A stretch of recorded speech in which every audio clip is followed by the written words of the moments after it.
Política de Saltos Altos. Todas as quintas-feiras às 13 horas no Rádio Clube de Angra. Política de Saltos Altos com Cláudia Cardoso, Judite Parreira e Graça Silveira. Política de Saltos Altos no Rádio Clube de Angra.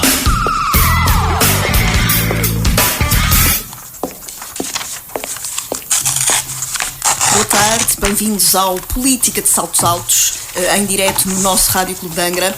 Bem-vindas as nossas comentadoras Cláudia Cardoso, Graça Silveira e Judite Parreira. Finalmente, em pleno verão, com ainda a terceira já de olhos postos nas festas da praia, que hoje não será um foco do nosso programa, porque será um especial integrado na emissão do RCA como rádio oficial do evento, mas vem à conversa a propósito de turismo e trabalho. A habitual Feira da Gastronomia deverá contar este ano com menos restaurantes por falta de mão de obra, alegam os empresários. Os proprietários dizem não ter capacidade para duplicar o trabalho, marcando presença no evento e mantendo os seus espaços fixos abertos. Judite Parreira, esta falta de pessoas para trabalhar no setor é uma questão sensível. Há turismo, portanto a questão que se coloca já não é o investimento na captação de visitantes, mas não há como servi-lo. A atividade não será apetecível. Boa tarde, Andreia. Boa tarde também às colegas de painel, a Cláudia Cardoso e a Graça Silveira. E boa tarde muito especial aos nossos ouvintes que nos acompanham de 15 em 15 dias aqui no Rádio Clube de Angra, no Política de Saltos Altos. Neste que é talvez um dos primeiros dias de verão verdadeiramente dito, está um sol espetacular, apetece estar na praia e temos na verdade muito turismo, nota-se nas ruas, nota-se nos cafés, nos restaurantes. Temos a terceira cheia de turistas, dizem os responsáveis pelos vários setores ligados ao turismo que estamos com níveis talvez até um pouco superiores à pré-pandemia, ou seja, a 2019. Os empresários estão muito satisfeitos com isso, estamos todos, porque é uma alavancagem na nossa economia, mas agora debatem-se com o problema da falta de mão de obra. Esta falta de mão de obra, devo dizer que não é apenas na área do turismo, mas nas várias áreas já há muito tempo que na construção se nota imensa falta de mão de obra. Há muitas obras que não avançam por falta de trabalhadores, mas agora chegou também ao turismo, coisa que não se verificava na pré-pandemia e que agora se começa a notar. E isso é muito preocupante porque pode ser a galinha dos ovos de ouro, porque se nós não tínhamos turismo, que achávamos que não tínhamos, foram criadas condições para que os turistas pudessem vir.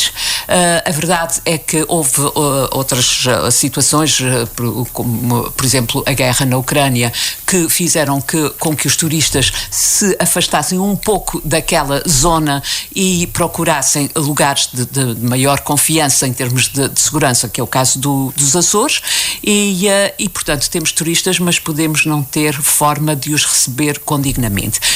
Queixam-se muito os empresários da área da restauração que não têm turismo, que não têm mão de obra. Isso é, na verdade, preocupante, mas é uma coisa que não se compreende muito bem, porque ainda por cima, isso nota-se em todas as ilhas, como é evidente, mas aqui na terceira temos a Escola Profissional da Praia da Vitória com cursos específicos dessa área e, portanto, deveríamos ter mão de obra qualificada e não temos. Importa perceber porquê, porque na verdade se os cursos estão cheios, se os alunos terminam os seus cursos com aproveitamento, deveríamos ter mão de obra e não temos. Porquê?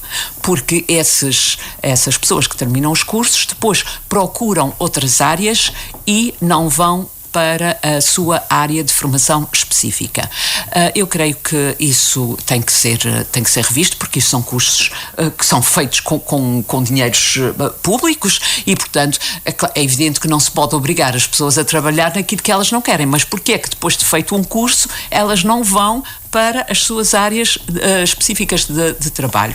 Talvez porque não seja muito apetecível. Nós sabemos que, por exemplo, nos restaurantes, não tanto nos snack bars e nos cafés, porque eles fazem trabalham por turnos, o que desde logo não é muitas vezes apetecível, mas fazem os seus turnos, entram de manhã, saem à hora que têm que sair e vão à sua vida. Nos restaurantes não é assim, como os horários são bipartidos, porque entram, não sei, talvez às 10 ou 11 horas, fazem o almoço que supostamente deveria terminar às 3 da tarde, mas nós sabemos que as pessoas muitas vezes ficam nos restaurantes até mais tarde, depois disso ainda têm que limpar a sala para voltar depois à hora de jantar e ficam ali com muito pouco tempo para resolver a sua vida. Depois do jantar, que também termina muitas vezes para as 10, 11 horas, ainda têm que voltar a arrumar a sala para o dia seguinte e, portanto, são pessoas que acabam por ter pouco tempo para a sua vida pessoal e isso talvez não seja muito apetecível. Por outro lado, eu penso que também, se calhar os próprios empresários, e ainda ontem no Diário Insular havia um artigo sobre isso, em que um dos empresários dizia que não tinha problema de falta de mão de obra porque pagava as horas extraordinárias a 100% e os dias feriados também, e que pagava salários acima do ordenado mínimo. Eu penso que os empresários que se queixam têm que repensar efetivamente os salários, porque há uns anos atrás os empregados da restauração ganhavam também uma parte significativa do seu ordenado através das gorjetas. Hoje em dia, com o pagamento... Estás-me a tirar tudo, dito. Assim, quando acabaste de falar, já não tem nada para dizer. Mas estava eu acabando de escrever gorjetas e as dito. Hoje em dia, com os pagamentos por cartão e por MBWay, já não se faz aqueles arredondamentos que depois eram as gorjetas dos empregados e que realmente eram um complemento de salário interessante. Hoje em dia não é assim e, portanto, terão que ser os próprios empresários a repensar. Sabemos que aquilo que os funcionários recebem, o seu ordenado, não corresponde àquilo que os patrões pagam, porque os patrões pagam muito mais do que isso, quer porque faturam 12 meses por ano, mas têm que pagar 14 ordenados por ano, com o subsídio de férias e o subsídio de Natal. E para além disso, portanto, depois há os outros encargos, com a segurança social, com seguros, com isso tudo, o que onera muito os ordenados do lado dos patrões. Para os empregados é só aquilo que eles recebem. Em todo o caso, eu penso que isso é uma coisa que tem que ser vista. Por outro lado, também a formação profissional. Se neste momento a grande falta de mão de obra está no turismo, então talvez importe conciliar os cursos ou adequar os cursos às necessidades de mercado. Para não matarmos a galinha dos ovos de ouro. E pegando precisamente nesta questão que a Judite referiu, da qualificação da mão de obra, no turismo, como em quase todas as áreas técnicas, as empresas reclamam falta de recursos humanos. Graça Silveira, as escolas profissionais são uma opção viável e de qualidade. Há procura por parte dos jovens para este tipo de ensino. Como disse a Judite, alguns inscrevem-se nos cursos, mas depois acabam por não exercer a profissão.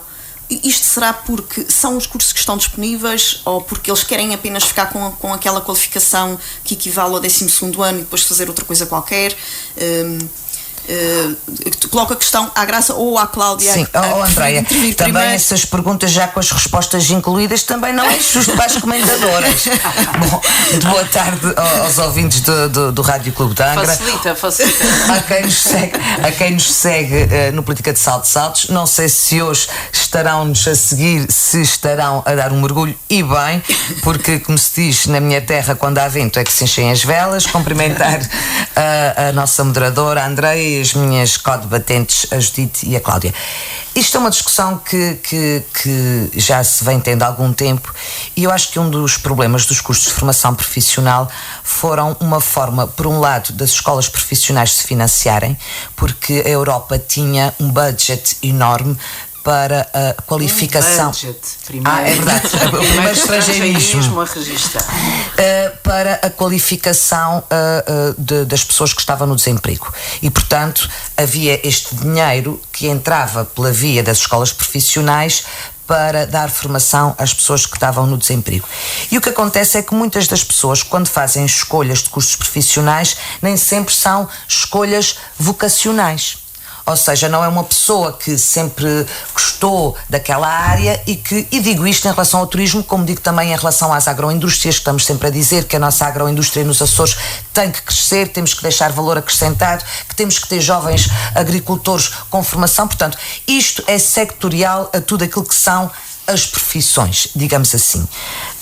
E, portanto, os miúdos saem da formação com pouca apetência para o desempenho da profissão. Também funciona, como tu disseste e muito bem, como uma alternativa ao percurso escolar regular. Ou seja, criou-se este estigma de que os miúdos que tinham alguma dificuldade em termos de notas, etc., no percurso escolar regular, que então iam para um curso profissional porque era mais prático, então estariam mais motivados, que teriam menos formação teórica e mais formação prática. E isto é uma falácia. E ainda recebem uma ajuda financeira. E isto é uma falácia. E é uma falácia porquê? Porque quem dá cursos teóricos, os académicos, cursos do ensino superior, etc., estão formatados para dar uma formação teórica. Quem é que estaria bem posicionado para dar uma boa formação profissional prática? Pessoas que têm muitos anos de experiência nessas profissões. Mas o que acontece é que hoje em dia as pessoas que são muito boas em determinadas profissões, sejam mecânicos, sejam eletricistas, sejam o que quer que seja, mesmo na agricultura, querem fazer florescer o seu negócio, vão usar as suas competências para ganhar dinheiro. Não querem tirar 3 e 4 horas por dia para estarem a ensinar estagiários nas suas áreas de formação. E, portanto, no fundo, as nossas formações profissionais só têm isto de nome. Falam-se de assuntos relacionados com a profissão, mas não têm uma formação sólida. Mais que isso, quando se fala da questão do turismo, nós tivemos durante muito tempo uma coisa a nosso favor. A nossa simpatia, o gostar de receber, o estar aberto às outras pessoas, mas isso hoje em dia não é suficiente. Tem que haver formação profissional, porque um turista, quando chega a uma recepção de um hotel e a pessoa dá uma informação errada, ou é deselegante, ou não é capaz de lhe facilitar a vida com informações que deveriam ter, porque a gente vê nas recepções dos hotéis, remetem para o centro de turismo, ou chegas ao espaço do turismo, fechou às 3h30. Ou mandam fazer coisas do mais inusitadas, assim, a informação está toda aí num dossiê, e pegam num dossiê de 60 folhetos e dão à pessoa para procurar no meio daquilo tudo o que é que lhe interessa. Isto é completamente fora daquilo que se pretende. Pretende-se pessoas formadas que saibam dar informação atempadamente e que criem uma boa experiência a quem nos visita. À parte de que e a Judite também falou sobre isso, e muito bem, que é a formação. As pessoas que têm formação pressupõem que também querem ter salários que sejam melhor remunerados. O que é que acontece? Estamos a assistir a uma coisa que é, aumentam os salários mínimos, mas depois as restantes carreiras salariais continuam coladas, ou seja, há um aumento do salário mínimo, mas o escalão imediatamente a seguir não é reposto na remuneração, o a seguir não é reposto na remuneração, e temos pessoas, por exemplo, que já me vieram contatar e dizer, uma senhora que trabalhava no modelo disse, eu estou aqui há 20 anos a trabalhar e neste momento, como nunca fui aumentada, uma miúda que chega ontem está a ganhar exatamente o mesmo que eu. E não podemos também pedir aos empresários um esforço maior, porque eles não têm margem de lucro para isso. Aliás, há uma questão que nunca se fala e que é péssima, que é um pequeno empresário garante todos os descontos aos seus funcionários, para a Segurança Social, paga aos seus fornecedores atempadamente, etc. Onde é que ele retira? Ele retira nos descontos para si próprio, ou seja, aquilo que lucra funciona como se fosse o seu salário, mas não faz descontos para a sua carreira contributiva.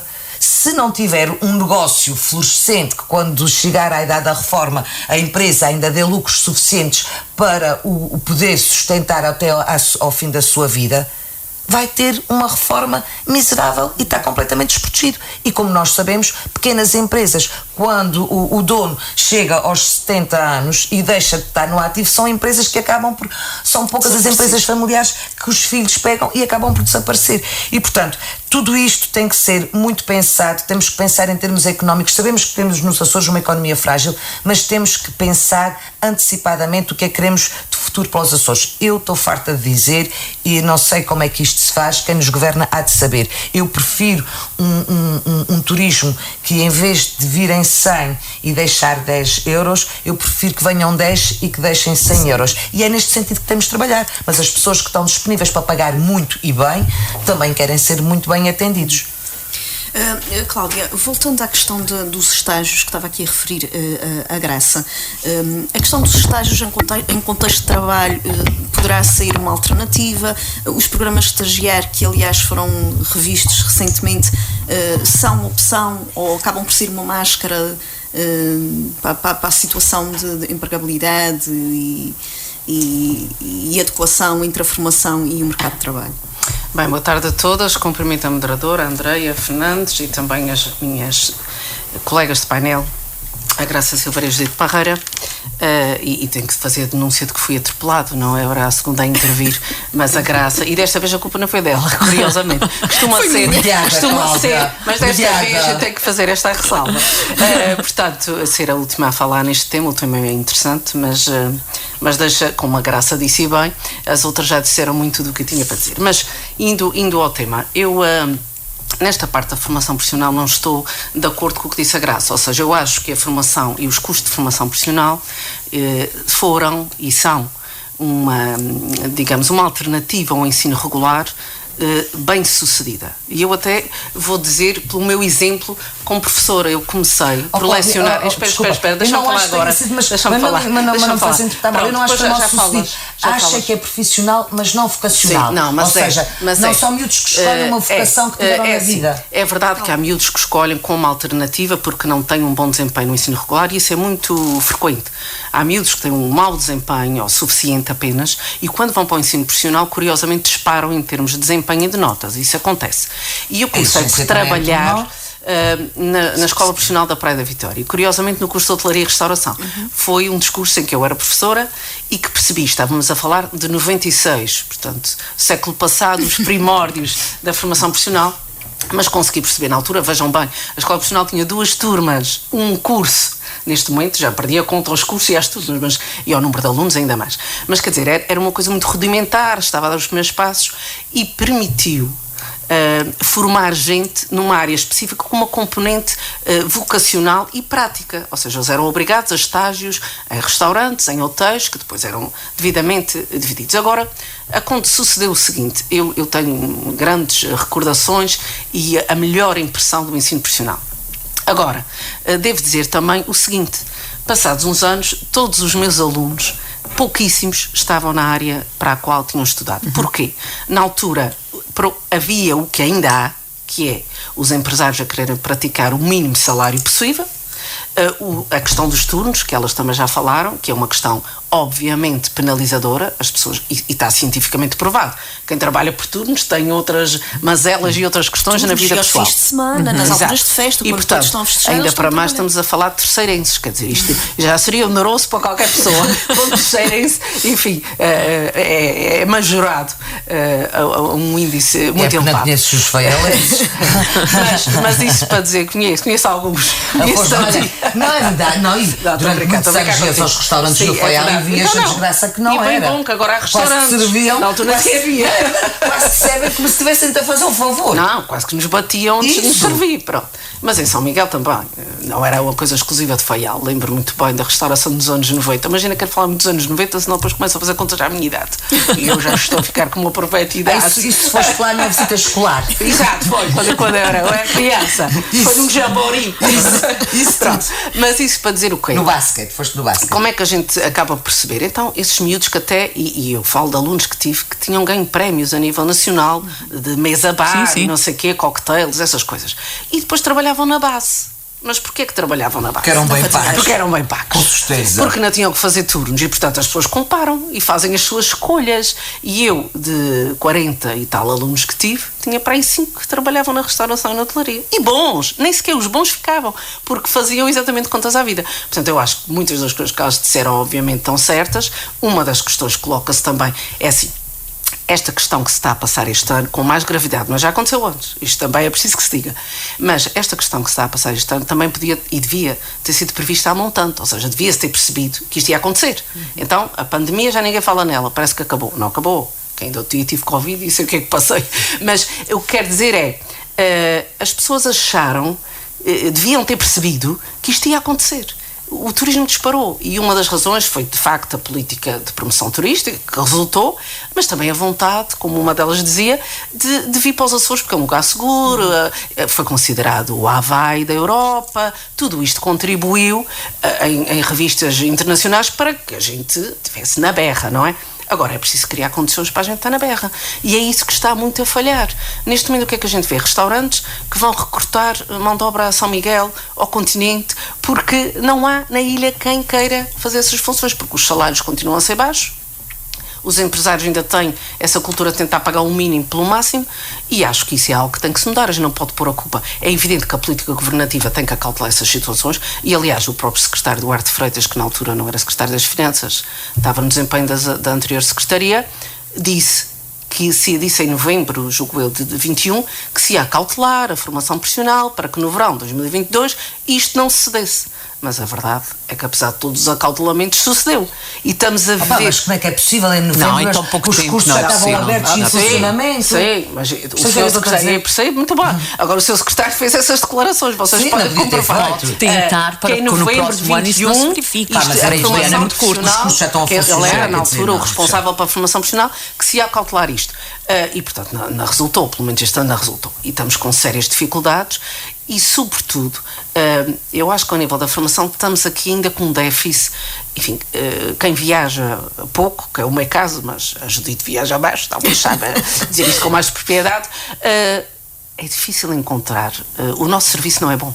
O nosso serviço não é bom. Nós somos simpáticos, sabemos acolher, mas somos pouco profissionais. A Graça dizia com razão, as pessoas têm que estar apaixonadas pelo que fazem. E não estão. Não estão, ou pelo menos não o demonstram, ou estão mal dispostas, ou são mal pagas, ou estão descontentes, porque acontece-nos demasiadas vezes, ou não sabem, acontece-nos demasiadas vezes ir a um restaurante ou a um hotel e vi precisamente isto que ela dizia, que é toma lá o folheto e procura agora o que é que queres ver na ilha. Isto não se faz assim. Nós temos que estar, qualquer pessoa que trabalha nesses domínios tem que estar apaixonada para a ilha, tem que promovê-la da melhor maneira, porque a grande promoção faz-se a esse nível. Não é na agência de viagens quando eles estão na zona de destino, faz quando chegam aqui e quando somos nós, e a simpatia de terceiros é inegável, a capacidade de receber, mas depois ao nível profissional nota-se aqui lacunas graves, isso acontece. Claro que nós, residentes, temos mais tolerância para isso, não é? Às vezes rimos, às vezes achamos graça e tal, tentamos dar uma ajuda, mas os turistas não têm. Quantas vezes temos que intervir para falar em inglês? Sim, sem dúvida. Estão os funcionários já a nadar de costas, a olhar e a fazer gestos. Que se passa no continente em que tu chegas lá e falam logo, mas isto é em qualquer sítio, falam logo contigo em inglês, sim. partindo do princípio que tu és turista. Connosco também, já falaram comigo muita vez. Mas a questão é isso, é preciso, de facto, a formação que é dada a esta gente e na prática, e eu acho que também depois a formação para o que é que acaba por acontecer, é preciso mão de obra. Então as pessoas aproveitam aquela gente para trabalhar mais do que para formar em contexto de trabalho. Estão a perceber? Ou seja, e precisa que esse novo elemento que está aqui trabalhe. Não estou agora para estar-lhe a ensinar muita coisa porque a gente tem que se despachar. Pronto, é um pouco esta a filosofia. E aí é que estamos mal, aí é que temos mesmo que trabalhar. É a filosofia da aflição. É a filosofia da aflição e desenrascando-se, mas isso é à boa portuguesa. Mas não. Quer dizer, se nós queremos consistentemente desenvolver o nosso turismo e de facto receber bem, para não termos queixas, depois, não sei se vocês veem, mas às vezes há queixas, umas no Facebook, outras nos sites institucionais, sim. que são graves, não é? E depois um turista que tem uma má experiência cá vai dizer aos amigos e isto deixa uma marca, um rastro negativo. Eles põem a classificação. Exato, e deixam dizer, os está comentários. no site e está nos comentários. E nós temos restaurantes na nossa terra, alojamentos locais, têm comentários péssimos. E depois, o que é que aquele turista, apenas aquele, mas depois a gente pode exponenciar, multiplicar para os outros, o que é que ele vai dizer aos amigos e aos conhecidos? Vocês não vão aos Açores, que aquilo é muito bonito, mas não corre bem. Portanto, não é isso que nós queremos e aí acho que temos aqui um déficit grande. Agora, os programas de estagiário, que perguntaste, André. Sim, os programas de estagiário eu acho que foram bons programas e não me parece... Essa questão do encapotão-se também é uma falsa questão. Porquê? Nós estamos... A maioria dos programas de estagiário, quer o T, quer o L, são um primeiro contato com o mercado de trabalho. E muitas vezes, não existindo esses programas, não há outra forma de o haver. Esses programas beneficiam quer as entidades, quer os jovens. E, portanto, é uma forma de começar. Não se deve perpetuar. Aí estou de acordo. Agora, para a entrada no mercado de trabalho, acho que funciona bem e as melhorias, pelo que vi, parecem positivas. Mas deixa-me, Judite, isso aqui vai a mas deixa-me dizer isto que é segundo atropelamento. já querias acabar. Eu assim voltaste. E em relação ao estagiário L e ao estagiário T, eu acho que, como diz o povo, são um pau dois bicos. Como a Cláudia disse, e bem, há uma vertente em que ambos beneficiam, porque se não tivessem esta oportunidade não trabalhavam, pronto. Mas como ela própria disse, estas pessoas não podem ser usadas como mão de obra. Não se podem eternizar. Não podem ser usadas como mão de obra. Têm que efetivamente aprender e tem que ter pessoas dentro da empresa, seja de que contexto for, que andam com elas ao lado, a ensinar, que de certa forma uma pessoa no início, quando chega ali, eles dizem assim, eles andam aqui nos enredados debaixo das pernas, a gente quer fazer as coisas e ainda tem que ter aquela pessoa ao lado que tem que estar a explicar, etc, etc. Que quando já tem efetivamente formação e a mão feita, como não se podem eternizar pelo pagamento do próprio estagiário, e eu concordo, teria que ser a empresa a assumir. E entretanto chega a época baixa e eles têm que ficar com pessoas na época baixa assumidas. Que eu na altura propus e foi sempre chumbado, que era na época baixa estes miúdos serem mandados no âmbito da Macarronésia ou para a Madeira ou para as Canárias, onde tem uma grande rotatividade para terem outras experiências muito menos a sazonalidade, para ganhar outra experiência de trabalho, e voltavam na época alta dos Açores, como nunca foi aceito, não percebo porquê. Acho que isto era uma das soluções para este tipo de situação. Esta questão da qualificação insere-se numa problemática mais lata relacionada com a educação, o emprego, e os Açores aparecem constantemente listados nos últimos lugares do país e da Europa nos índices de desenvolvimento humano. 25% dos jovens da região não trabalham nem estudam. São um quarto dos açorianos entre os 15 e os 34 anos, os chamados jovens nem. Eu gostava de ouvir o painel sobre esta questão e começava se calhar agora pela Judite Parreira. Sim, isso é uma preocupação também bastante grande, porque não é justificável que nesta altura continuemos a ter jovens com tantas ofertas. Na verdade, há muitas ofertas de formação e não é aceitável que continuemos a ter este número de jovens sem qualquer tipo de qualificação na informação. Agora foi criado, muito recentemente, creio que ainda esta semana, mais um estagiário, o estagiário mais, que vem tentar colmatar um pouco essas lacunas naquilo que diz respeito a jovens que não completaram o 12º ano. Portanto, isto não podem estar incluídos no estagiário LTIU, e foi criado o estagiário mais para esses jovens que ainda por cima são jovens de grande fragilidade, muitos deles, não posso generalizar, mas muitos deles com fragilidades sociais, escolares, e portanto este novo estagiário vem tentar, enfim, combatar essa lacuna, para além dos outros estagiários que já existiam e que vão continuar, e que sofreram também algumas melhorias, porque isto é assim, qualquer programa que é criado, é criado com muito boas intenções no momento, mas depois tem que ser revisto à medida que vai, e avaliado à medida que vai sendo aplicado, porque há sempre alterações, depois ajustes que são necessários fazer. E portanto parece-me que que não se conseguiram antecipar. Exatamente, há sempre coisas que não se conseguem prever na altura em que eles são criados. E portanto parece-me que este possa ser, este programa é um apoio, portanto eles têm um apoio equivalente a um salário mínimo, descontos para a segurança social, e os patrões, digamos assim, também têm um apoio a essa contratação. Claro, parece-me ser uma boa medida. Agora, há uma outra coisa aqui que também me preocupa muito, por isso que nos preocupa a todos, que é, ainda não se valoriza muito, temos um problema social grave nesse aspecto, não se valoriza a escola, não se valoriza a formação, e portanto, enquanto não houver... Sim, nenhuma dela, não é apenas a profissional. Não, e portanto, enquanto não houver uma mudança de mentalidades, e isso é difícil de fazer porque leva muitos anos para ser feito, eu acho que mesmo que sejam criados estes programas, mas nunca vão ter a abrangência que se pretende que tenham. Que é a mesma coisa que aconteceu, por exemplo, quando foram criados os programas ocupacionais. Eu percebo que os programas ocupacionais surgiram numa altura de crise de desemprego. Foi uma forma, é verdade, que foi uma forma de encapotar o desemprego, mas por outro lado foi também uma forma de dar algum rendimento às pessoas ocupadas através do trabalho, não através da subsidiação da pobreza, que isso eu sou absolutamente contra, e aliás é uma das questões também que os empresários referem, é que há subsídio-dependência que não cria nas pessoas a vontade de trabalhar. Em relação aos programas ocupacionais, o Governo está-se a perceber que efetivamente os privados estão a precisar de trabalhadores e não têm, porque muitos estão nesses programas.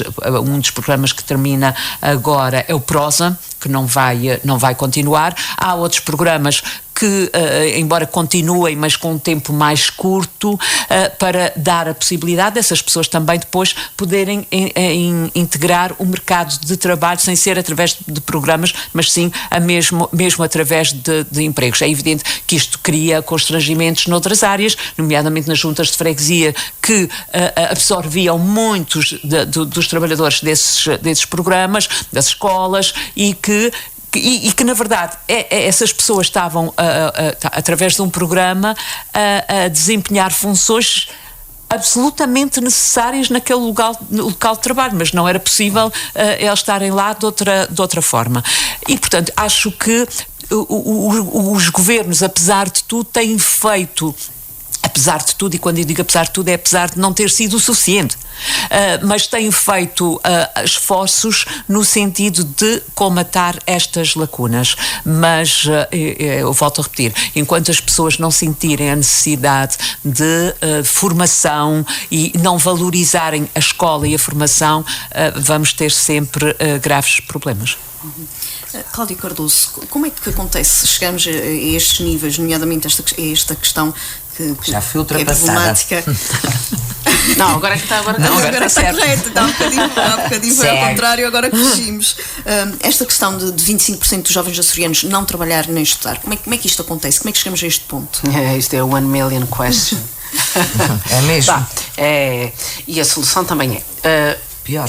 Isto para a gente ter esta conversa, isto era um programa inteiro.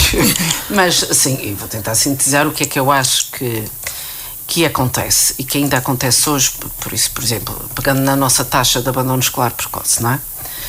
Os nossos índices de desenvolvimento, e a André disse, muitos não são famosos nem são interessantes, sobretudo na área da saúde e da educação, mas uma das questões prende-se também com o ponto de partida e a dificuldade em inverter isso em pouco tempo. Ou seja, nenhum governo consegue, por melhor intenção que tenha e por melhor capacidade Estás a falar do de atual? praticar, estou a falar de todos, de implementar Agora estou perdida. de implementar estratégias que mudem isso, porque essas questões são geracionais.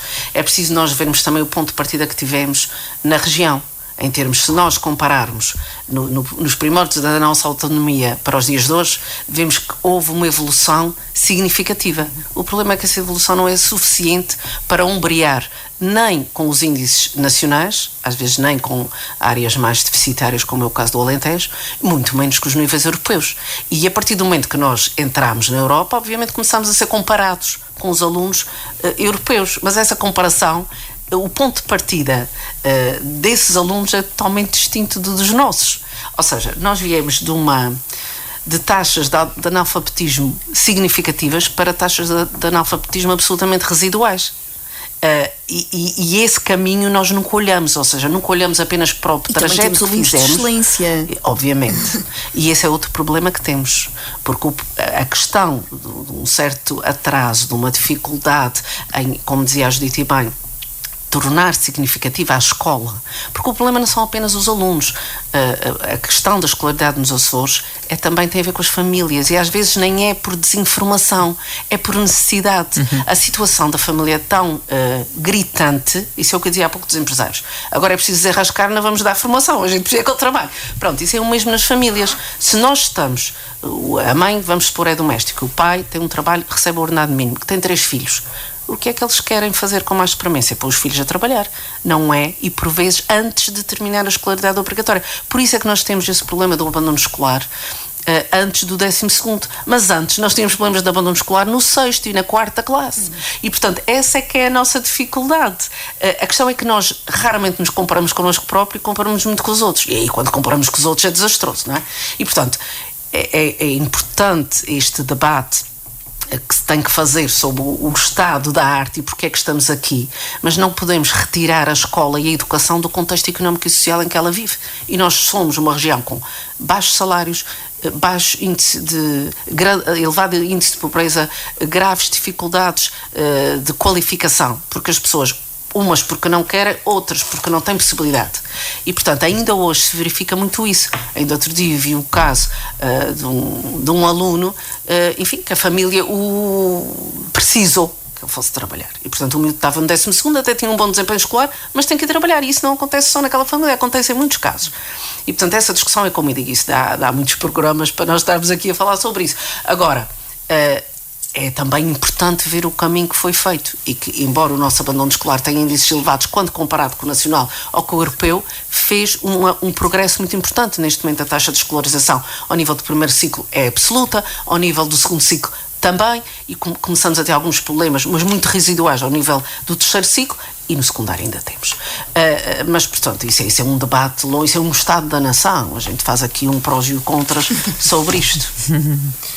Bom, sim, mas voltando aos jovens nem graça. Mas é que eu percebo exatamente aquilo que a Cláudia está a dizer, até porque eu venho de uma família de professores, de gerações de professores, e disse sempre que não ia ser professora, e depois o destino prega-nos. Não, porque na altura não foi castigo, mas é assim, eu sou do tempo que para fazer investigação tinhas que estar na carreira académica, não havia institutos de investigação como hoje há, e portanto em contrapartida tinhas que dar aulas. Aliás, muitos dos alunos reclamam dos professores universitários que não têm capacidades pedagógicas nenhuma, chegam lá a escrever umas coisas nos quadros porque nós não temos formação pedagógica. Não tem formação pedagógica, exato. E acabei que é exigida aos outros todos. E acabei por gostar imenso de dar aulas e até sentir um retorno mais próximo, porque publicas um artigo científico e sabes lá quem é que leu. E aqueles miúdos chegam-te à mão, começas a ensinar e a explicar a ciência, e ao fim de algum tempo sentes a diferença. No percurso académico, os professores do ensino superior, muitos deles, grande parte deles, têm dificuldades de comunicação.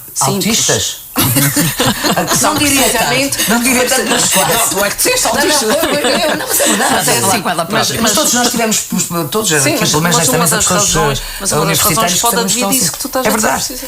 Pronto, mas isto para dizer que na minha família eram professores primários, o meu avô era diretor escolar e, aliás, a Horta, e continuo sempre a dizer isto, nos anos 30 estava em primeiro lugar da alfabetização de mulheres e em segundo lugar a nível nacional da alfabetização em termos gerais.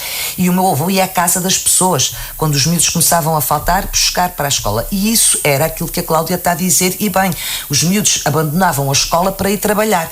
Coisa bem diferente é aquilo que a Andreia nos perguntou dos nem, que é, nem trabalham, nem estudam. Acho que são nem porque não fazem outra coisa senão dormir. Tem pais impecáveis. E isto é uma cultura do ócio que é preocupante. É verdade. Que é preocupante, que é a cultura do ócio por oposição à cultura do trabalho. Porque nós todas sempre vimos os nossos pais às vezes chateados, têm que ir trabalhar, hoje não me apetecia nada, ou por coisas do patrão, ou coisas que têm que fazer até tarde, mas depois isso tinha o retorno, que era quando chegava a época das férias, as nossas lembranças das férias, contávamos pelo relógio, porque os pais estavam muito mais bem dispostos, porque estavam de férias e faziam coisas connosco que não faziam antes. Portanto, havia toda uma cultura do trabalho associado ao sacrifício, como no estudo igual, que eu estou sempre a dizer, para adquirir ferramentas, a parte de gira é quando já tens as ferramentas e podes brincar com elas, como quando jogas. A parte da aprendizagem, quando estás a aprender as regras, tem ali umas partes que são mais secas, mas que é um culto do sacrifício que deixou de existir. Era quase como se viver, os meninos não podem ter sacrifícios. E isto é devastador para a formação deles. Nós temos neste momento, na região, crianças e jovens que nunca viram nem os pais a trabalhar, nem os avós. Novamente, nem mãe. Duas gerações com ausência de culto de trabalho. E isto para... E depois, que era o que eu dizia há bocadinho, como o povo diz, uma mente desocupada é uma oficina do diabo, com todas as consequências sociais que isto tem, depressões, questões de consumos de estupefacientes, porque as pessoas não estão felizes. Tem a tentativa é de se alienar da realidade, porque a realidade é feia. Portanto, isto é tudo uma questão, que era como a Cláudia dizia, e bem, que dava... É o debate da nação, o Estado da Nação. Dava Vamos pôr aqui a Andréia de Judite Sousa. Agora, só voltando um pouco atrás, quando estava a falar ainda, só para finalizar a questão isto não pode ser um tema, isto tem que ser um programa. Não, que a Cláudia estava a dizer, e bem, em relação ao turismo, que, pronto, é verdade que os nossos governos, e não foi o anterior nem este, não governam por antecipação. Governam sempre a reboque da situação e, portanto, não se prevê, não se antecipa, não se planeia, e tudo isso tem as consequências que tem em épocas altas como o turismo. Mas também há uma questão aqui que tem a ver com o nosso nível, nem sequer é cultural, eu acho que é mesmo económico, ou seja, as nossas famílias com 3 filhos, não têm a capacidade de viajar e levar os 3 filhos uma vez por ano, muito menos 2 vezes por ano. E a maior parte dos países que nós chamamos desenvolvidos, os pais viajam pelo menos 3 vezes por ano com a família toda. E nós temos jovens, e já temos menos jovens até que nos governam, que não têm mundo. Nunca viram outras formas de fazer as coisas que às vezes até... No governo atual? Sim. E no anterior igual. Não, e no anterior igual. Estou-me a meter contigo. Pessoas que governam, que tomam decisões, que não têm mundo, nunca viram como é que se faz noutros lados coisas, às tantas que são facílimas de fazer, que não custam dinheiro, que é ver como é que as coisas se podem organizar e fazer. E portanto, é uma mentalidade é uma mentalidade local, digamos assim, que uns aprendem com os outros e a tua maneira de ver o mundo e de organizar o mundo é uma consequência daquilo que tu és e das tuas idiosincrasias, que é onde tu vives, que é no meio de ilhas, no meio do Atlântico. E se não sais daqui, não tens mundo. Não, isso é verdade. Adorei esta frase. E só para rematar, é verdade, sim senhor, que as escolas profissionais durante muito tempo tiveram um papel importantíssimo, mas era exatamente na altura em que havia muitos profissionais. Haviam pessoas que exerciam profissões do mais diversificado que é hoje em dia. Para se conseguir uma pessoa, para te arranjar uma coisa qualquer, é impossível. Havia muitas pessoas com muitas profissões e as escolas profissionais eram boas. Eu lembro perfeitamente a Escola das Capelas, é um exemplo disto. Era uma excelente escola e deixou-se de cair completamente. Agora este governo vem dizer que vai arribar a Escola das Capelas. Mas onde é que estão as pessoas que tinham experiência de trabalho nas diferentes profissões, que é que faziam a escola ser fantástica? Já não estão, já se reformaram. Quem é que vão para lá ensinar profissões? Pessoas que nunca exerceram a profissão. É como os sindicalistas que andam sempre a defender os trabalhadores e nunca trabalharam. Meu Deus. É isto. Muito bem, continuando com a educação, os deputados dos partidos da coligação que suportam o governo dos Açores, portanto PSD, CDS-PP e PPM, pretendem reduzir até 20% o custo das refeições servidas nas cantinas da rede pública de ensino, tendo anunciado a entrega de uma iniciativa legislativa no Parlamento. Eu começava pela Judite, como professora. Há situações de carência que justificam estas medidas como esta? Isto sente-se nas salas de aula? Sim, as famílias, e nós conhecemos essas situações, as famílias perderam poder de compra. Quando se pensava que a crise, enfim, que estávamos a sair de uma crise, veio a pandemia. Agora estamos a sair da pandemia, vem a guerra e com o consequente aumento de produtos. Já assistimos a isso e já toca bem no nosso bolso o aumento dos combustíveis e aumentando os combustíveis aumenta tudo, que é mesmo assim. O aumento dos cereais e, portanto, isso tem um peso significativo na economia das famílias. E, portanto, eu percebo essa necessidade de de ajudar as famílias. Agora, eu não sei, francamente, eu não li esta iniciativa, eu ouvi falar dela, mas não estou bem por dentro, e portanto não existe. Foi anunciada. Foi anunciada, mas não pronto. Mas já com Então, valores para os sim. diferentes escalões. Agora, Sim, aqui não a sei minha se dúvida é se essa redução de 20% no preço das refeições, se é um apoio que o governo vai dar Pela ação social escolar. pela ação social escolar, Isso. é uma coisa. Se é reduzir num valor que já de si era Baixíssimo. ridículo, Não se consegue porque fazer não se uma consegue, refeição não com se consegue qualidade fazer uma assim. refeição. Por isso é que as sopas são água e pronto. Exato. Com um bocadinho de farinha às vezes para dentro também para compor a coisa e portanto as refeições são más, porque na verdade ninguém, a minha escola tem confecção própria, portanto tem uma cozinha e é que confecciona, o que me parece que de alguma forma sempre é um pouco mais barato, mas a verdade é que os miúdos comem lá muitos alunos, pois uns queixam-se, outros não, é mesmo assim, mas quem vai lá vê que as refeições já não têm, quer em termos de qualidade, quer em termos de quantidade, e isso aí também reconheço que há uns anos atrás, no tempo das vacas gordas, ou que se achava que iriam sempre ser gordas e nunca iriam emagrecer, servia-se exageradamente os alunos e depois o desperdício alimentar era enorme, e isso é uma coisa que também tem que se combater. Mas vê-se que há uma redução significativa, quer na qualidade, quer na quantidade. E, portanto, se esses 20% vão ser retirados num valor que já de si é residual, então não sei como é que se vai conseguir refeições escolares para tantos miúdos. Se vai ser um apoio através da ação social escolar e, portanto, desde logo um apoio às famílias para fazer face a estas dificuldades que elas atravessam neste momento, aí estou inteiramente de acordo. Se é o contrário, discordo totalmente. Se calhar a Cláudia Cardoso, de novo, e como referimos, os números falam em abandono escolar precoce, pobreza e exclusão social, e que quase 60% dos alunos estão abrangidos por estas medidas de ação social escolar. Como é que isto se enquadra com esta questão desta redução ou desta ajuda que poderá ir? Penso que entre os 12% e os 20%. Dependendo do escalão. Foi o que foi anunciado. Eu, de facto, não havia proposta legislativa. Uma coisa é o anúncio que é feito por um parlamentar do PSD, outra coisa é ver a proposta. E eu não a vi. Portanto, não sei exatamente o que é que estou a falar. Por isso, o que me parece é as medidas de redução são sempre positivas.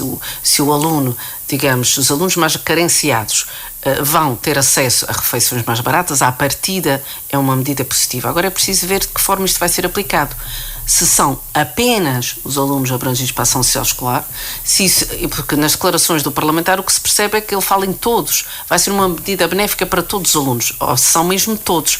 É que há aqui outra questão que a gente tem que considerar. Já não iam com 2,65, agora é que vão ir com 2,50. Há uma coisa muito importante que tem que se dizer aqui, é que as refeições escolares já estavam em preços absolutamente ridículos. De baixos? Nenhuma empresa, as empresas têm medo, porque depois as escolas têm autonomia para contratualizar as empresas que fornecem. A Judite dizia que a sua tem, digamos, produção própria, mas já algumas escolas não têm e portanto, contratualizam com caterings, com empresas do setor.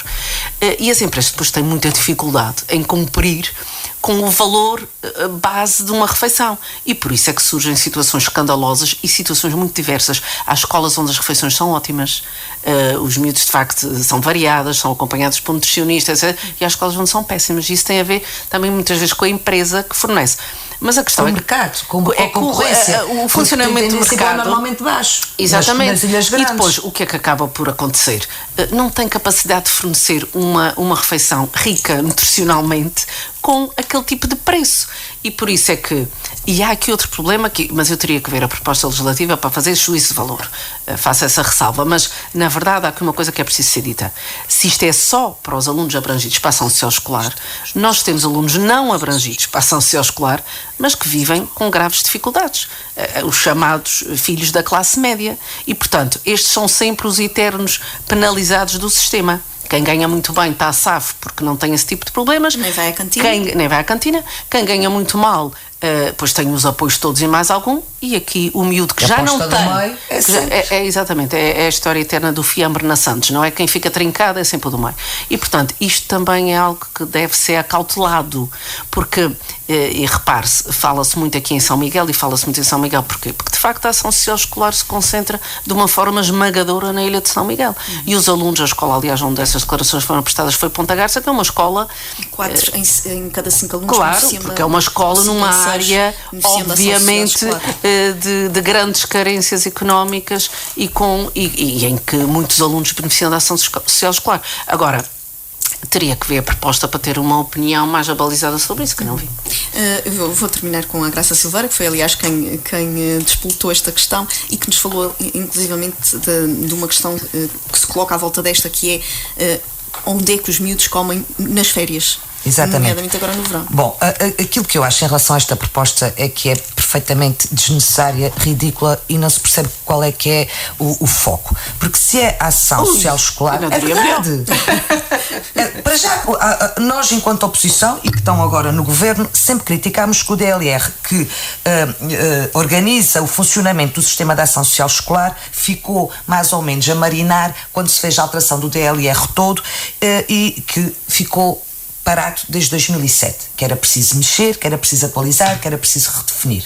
Continua sem se mexer, porque isto é exatamente aquilo que a Judite perguntou. Mas isto é ação social escolar? É porque se é ação social escolar, nós concordamos em absoluto. Ou seja, aquilo que se deve fazer é aumentar o preço das refeições, mas obrigar que as escolas não possam contratualizar com as empresas de catering a um valor inferior do preço real. Exatamente. Que ela custa, que no fundo são aqueles dos chamados quinto escalão ou sem escalão, que é o que a minha filha paga 2,65, que não paga, não vai lá comer porque aquilo é péssimo. Portanto, neste momento temos empresas, escolas a contratualizar com empresas de catering a 1,85€. A refeição custa 265. Aqueles 80 cêntimos para onde é que vão? Vão para uma poupança para a ação social escolar. Em vez de ser o governo a fazer esta transferência para a escola faz como se fosse um saco azul para isto. Ou seja, novamente, como a Cláudia estava a dizer, e neste caso, são os que têm rendimentos mais elevados, que são aqueles que com os seus descontos já descontam para que o governo possa deitar a mão aos mais desprotegidos pela via da ação social escolar, e depois ainda pagamos uma refeição que é mal servida porque a escola poupa na forma como contratualiza. E isto é péssimo, porque não é possível ter nutricionistas. Eu posso dizer lá, um nutricionista a dizer salada de peixe, e quando vamos ver tens batata e 2 fiampalhos de peixe ou de atum. Portanto, não é dizer que tens uma nutricionista na escola que isto se garante. Com estes preços não é possível. E mais, a questão levantada, que é assim, se é porque, e eu concordo em absoluto, que neste momento há muitas crianças que estão ainda mais desprotegidas e, portanto, se isto é da ação social escolar, não precisava de ser para todos. E devia-se continuar a manter uma proposta que a nossa querida Zoraida fez há uns anos atrás, ainda estava, em 2015, de que era importante as escolas continuarem a fornecer as refeições no período de interrupção letiva, fosse verão, Páscoa, etc., no Natal, que crianças que nós sabemos que a única refeição quente que têm por dia é aquela. Estranhamente, este ano não se vai servir refeições aos miúdos como se fazia. Portanto, essa medida foi aprovada, foi implementada e agora deixou de funcionar. Portanto, se há esta preocupação, esta era uma medida que não podia ter caído. E não é com 20% de desconto que se vai conseguir resolver o problema, na minha opinião. É certo, eu só quero acrescentar aqui uma coisa. É certo que não eram, eu via pela minha escola, não eram muitos os alunos que beneficiavam dessa refeição, porque depois não era na escola, tinham que ir buscar, no caso da escola da Praia, tinham que ir ao Lar Dom Pedro, ao Lar Dom Pedro V buscar a refeição, e para algumas famílias ficava longe e acabavam, alguns até por não beneficiar disso. Mas houve sempre alguns que beneficiavam e, portanto, por poucos que fossem, mas era gente que precisava mesmo daquela refeição. Então era rever a medida e ver onde é que estavam as dificuldades das famílias e agilizá-las. Eu, quando estava na escola, e a Judite provavelmente também pode corroborar isso, assisti muitas vezes a alunos chegarem à escola sem uma refeição. sem tomarem um pequeno Matinal, almoço. desmaiar em situações Que é destas. importantíssimo Chorar, para o aproveitamento escolar. Exato. Claro. É importantíssimo. Além da saúde. A barriga Além da vazia, a saúde. cabeça não Olha, funciona. eu sou no tempo na escola primária, não sei se de vocês, porque eu sou mais jovem. Não, eu conheço o que vais falar, mas não. Opa, eu lembro perfeitamente, a gente chegava à escola e lembro-me Copo deste de leite. cheiro. Era um tacho enorme onde Leite. se fazia cevada com leite. No nosso Uma era concha, quentinha, uma concha. cevada, e era servido com uma concha e era um Não, assado eu não me lembro. Eu ouvi, foi uma amiga que me disse, eu não me lembro. Poxa, eu também não, minha mãe é que me contava, a minha mãe era professora primária. É que no meu tempo não havia E mesmo eu- nada não, disso, não, porque eu não, fiz a lá. escola antes do 25 de Abril. Ouve lá, mas eu Tinhas a tinha fotografia de pequeno almoço Salazar em e bem casa. bom. Tinha. Tinha pequeno almoço em casa, mas eu adorava aquele pequeno almoço da escola, daquele tachalhão. Aquele Até cheiro parecia era que bom. Eu também me lembro aquele do leite a cheiro. ferver com a cevada era mais saboroso que o lá de casa, com o pão com manteiga e papo seco E era mesmo? e queijo Era mesmo ralado. mais saboroso. Eu adorava.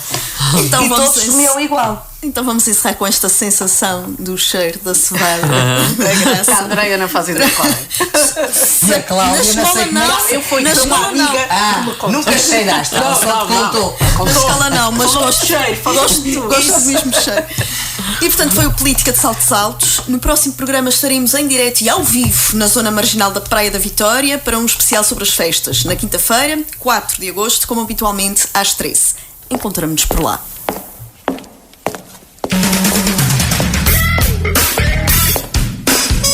Política de Saltos Altos. Todas as quintas-feiras às 13 horas no Rádio Clube de Angra.